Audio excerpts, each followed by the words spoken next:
Hi குட்டீஸ்.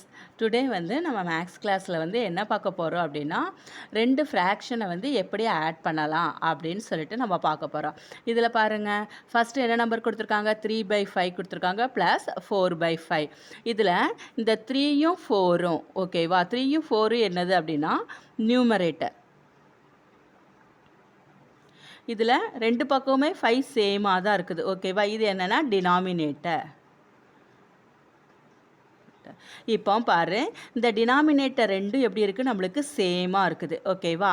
First வந்து இந்த டினாமினேட்டர் சேமாக இருக்கிறத அப்படியே போட்டுடலாம். இந்த மேலே 2 நம்பர் இருக்கலாம், இதை வந்து 3 + 4 நம்ம ஆட் பண்ண போகிறோம். டினாமினேட்டர் சேமாக இருந்ததுன்னா நம்ம எல்சிஎம் எதுவுமே எடுக்க வேண்டாம், அப்படியே 2 நம்பர் சேமாக இருந்ததுன்னா அப்படியே போடலாம்.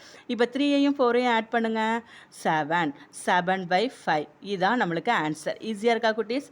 இதே போல் இப்போ பாரு, 8/4 ப்ளஸ் 1/4 இதோட ஆன்சரை வந்து நீங்கள் என்னென்னா சால்வ் பண்ணி கமெண்ட் பாக்ஸில் பண்ணுங்கள் ஓகேவா குட்டீஸ். தேங்க்யூ.